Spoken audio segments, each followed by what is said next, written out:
प्रिय भाई और बहनों, आज का शुभ संदेश के लिए आप सभी को हम स्वागत करते हैं। दुख से भरी है जिंदगी, मुसीबत भरे रास्ते हैं।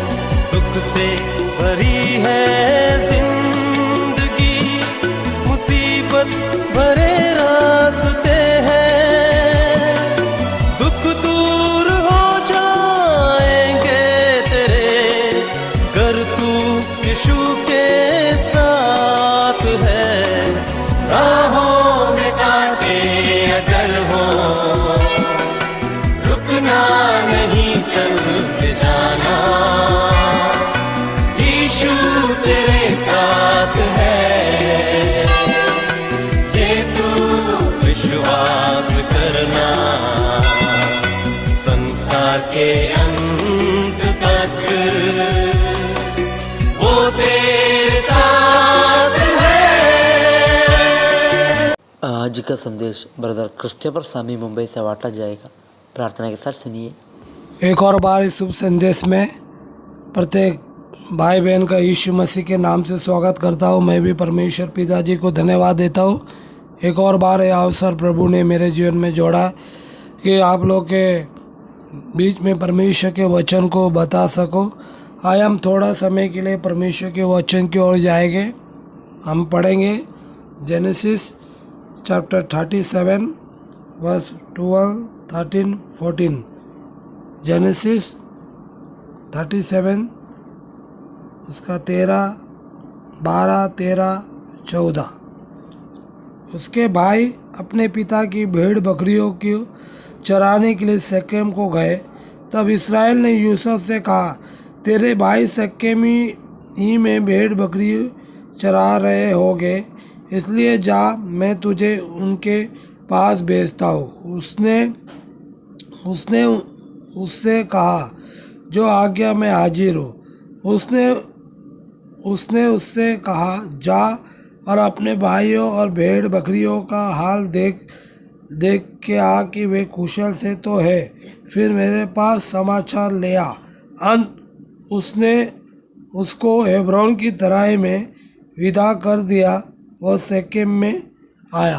प्रभु इन वचन पढ़ने द्वारा परमेश्वर पिताजी हमारे हृदय को आशीष करे। यहाँ पर हम जो देखते कि जोसेफ के बारे में और उनके भाई लोग जो दूर जगह पे जो गए भेड़ बकरी को चराने के लिए, और वहाँ पर हम देखते हैं कि बहुत दिन हो गया वे लोग लौटे नहीं। बाप को चिंता हो गया याकूब को, और वहाँ पर याकूब अपना जो बेटा को जोसेफ को वहाँ पर भेजते अपने भाइयों के बारे में कि उनका हाल चाल कैसा है, उनका समाचार मेरे पास लेके आओ। यहाँ पर हम देखते और जो भी बाप ने जो भी बोला है और जोसेफ ने अपने बाप का जो आज्ञा को पालन किया है, तो वहाँ पर जो पिताजी सब कुछ उनके लिए भोजन बीजन तैयार करके और जोसेफ के हाथों में अपने भाइयों के लिए भेजते, और जोसेफ अपने भाइयों के लिए वो तैयार रहता है जाने के लिए। तो यहाँ पर हमने जो पढ़ा था कि जोसेफ जो यहाँ पर हम देखते कि जो कुछ आज्ञा दिया, बोलता मैं हाजिर हूँ, मैं हाजिर हूँ पिताजी, मैं जाऊँगा, मैं हाजिर हूँ।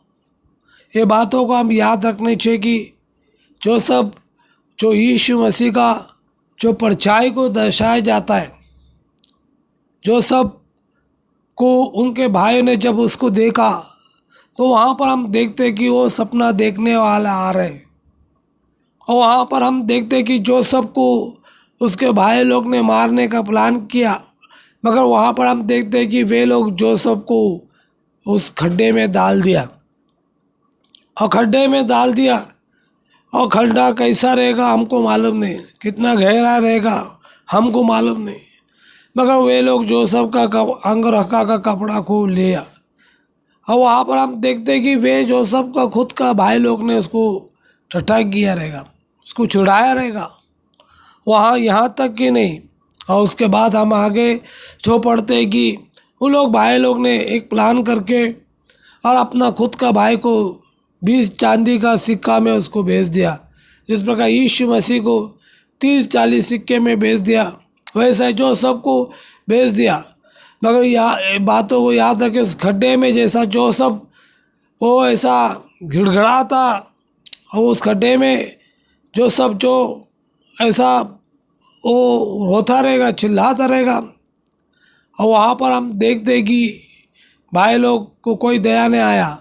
प्रभु यीशु मसीह क्रूस कलवरी के ऊपर कितना सह रहा था दर्दों को।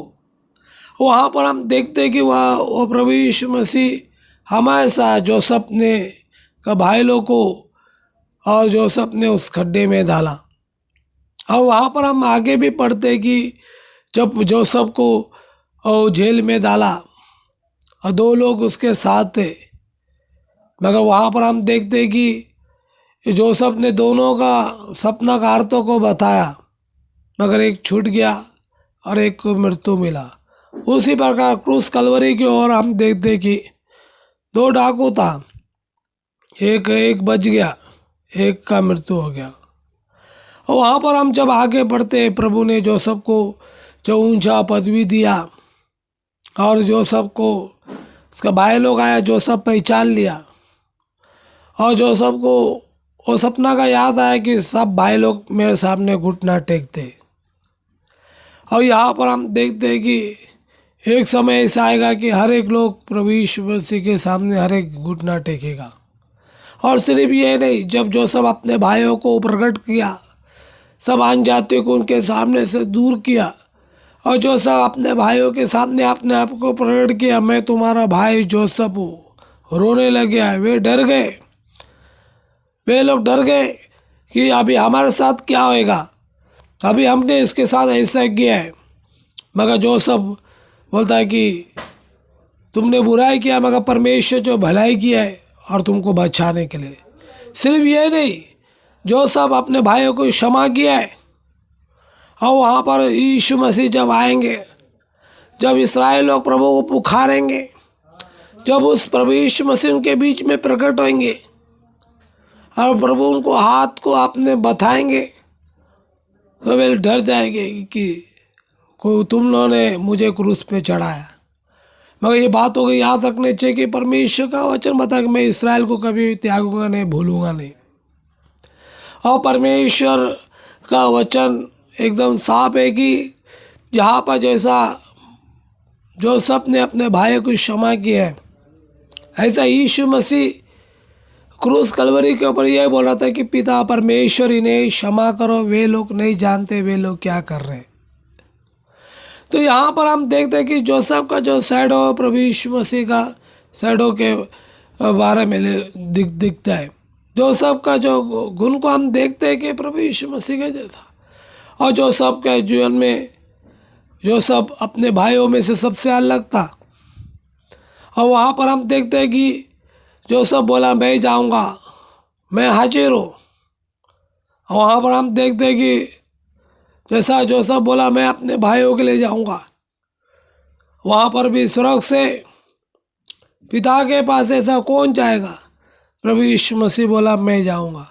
अगर हम पढ़ते हैं कि सुसमाचार यूहन्ना में अपने में आया, मगर अपने लोग ने ग्रहण नहीं किया। मगर जितनों ने उसे ग्रहण किया, उन्हें अर्थात जो उसके नाम पर विश्वास करते, उन्हें परमेश्वर का संतान होने का अधिकार दिया। प्रियजनों, एक और बार हम प्रभु को धन्यवाद देते कि प्रभु ने हमको पिता का जो संतान होने का अधिकार यीशु मसीह के द्वारा हमको मिला है। हम भी इस बातों को याद रखें कि हम भी परमेश्वर से दूर था और परमेश्वर हमारे को आया बचाने के लिए। जैसा जोसेफ बोला मैं अपने भाइयों के लिए जाऊंगा, मगर पूरा मनुष्य जाति को बचाने के लिए यीशु मसीह खुद बोला पिता को मैं जाता हूँ। जो आज्ञा बोला है वो पूरा करके गया। और क्रूस कलवरी के वो बोलता है कि पिता आपने जो कुछ मुझे बोला है वो पूरा मैंने किया है। एक और बार हम प्रभु को धन्यवाद देंगे। प्रियजनों, हमारा जीवन को हम प्रभु को अर्पण करते हुए प्रभु की महिमा के लिए हम जीवन को जिए। ऐसा जोसेफ अपने भाइयों में से अलगावपन था, जैसा जोसेफ को 20 चांदी का सिक्का यीशु मसीह को 30 से बेच दिया, जैसा एक चोर को पदवी मिले, एक चोर को मर गया, ऐसा क्रूस कलवरी के पास 2 डाकू था और 2 डाकुओं में से एक डाकू बच गए, एक डाकू को बच गया, एक डाकू को ऐसा मृत्यु हो गया, एक डाकू सुरग गया। और वहाँ पर यहाँ एक पिलाने वाला पकाने वाला, एक का पदवी किया, एक का सिरों को मुड़ गया। तो फिर जना ये बातों को हम याद रखें, जैसा जोसेफ ने अपने भाइयों को क्षमा किया है वैसे यीशु मसीह ने हम सबको क्षमा दिया है। और यहाँ पर यीशु मसीह बोलता है कि क्रूस कलवरी के ऊपर बोलता है कि पिता परमेश्वर इन्हें क्षमा करो, इन लोग नहीं जानते। हम एक और बार प्रभु को धन्यवाद दें, उसकी स्तुति करें और प्रभु का आगमन के अनुसार हम अपने जीवन को जीते हुए हम तैयारी से जीवन को जिए कि प्रभु का आगमन कभी भी हो सकता है। हम अपने आप को तैयारी करें। इन वचन पढ़ने द्वारा सुने द्वारा परमेश्वर पिता हम सबको आशीष करे। प्रभु के बड़े धन्य नाम की महिमा हो। आमीन।